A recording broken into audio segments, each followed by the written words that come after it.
Thank you for joining the Hype Magazine. I understand that you just came back from New York City Comic Con.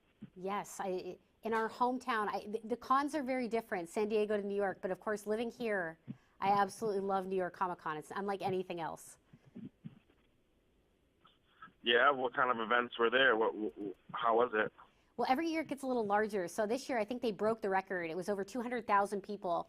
I think my favorite part is just getting the chance to cosplay and dress up. I always do a lot of different interviews with some of my favorite, characters. And this year I got to interview one of my good friends, Ashley Eckstein, who is one of the voices of Star Wars Rebels.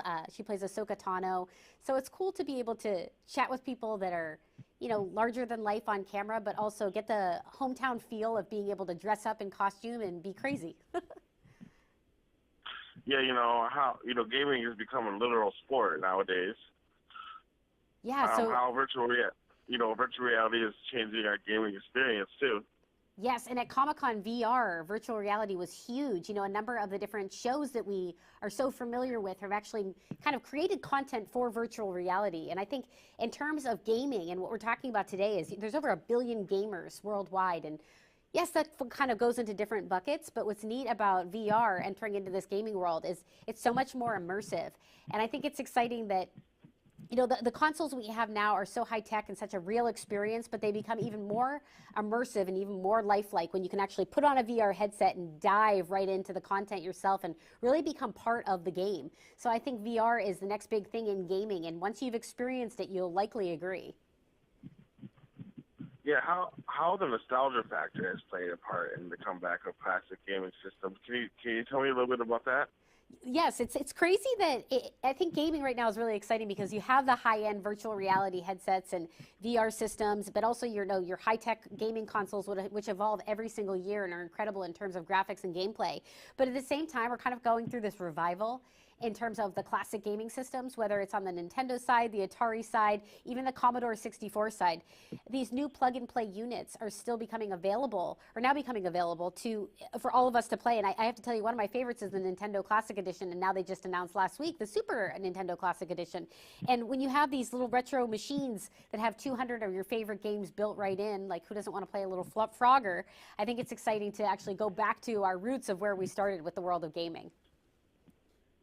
So what sort of tools do we need to have the best gaming experience?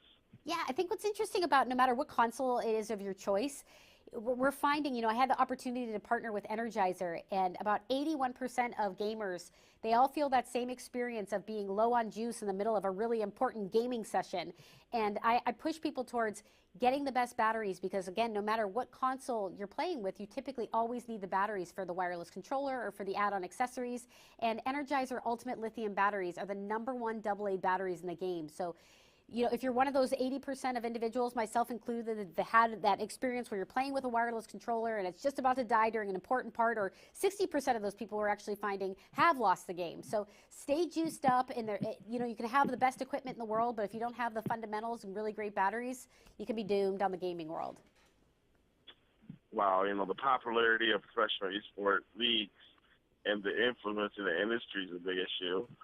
Huge issue. What can you tell me about that? Yeah, in 2016, it's very new but super exciting, and I think it's only growing. E-leagues are now professional sporting areas where the leagues actually started in 2016, and people take gaming as a sport.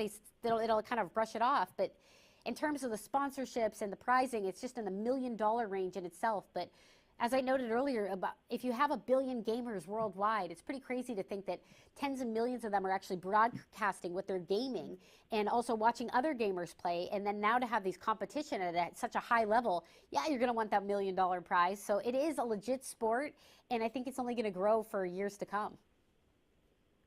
Where can we go for more information? Yes, head on over to energizer.com to check out more about Ultimate Lithium batteries, but also check out more about all the best resources for your gaming needs. We really appreciate you taking the time to talk with me today, Katie. Hey, thank you. Appreciate it.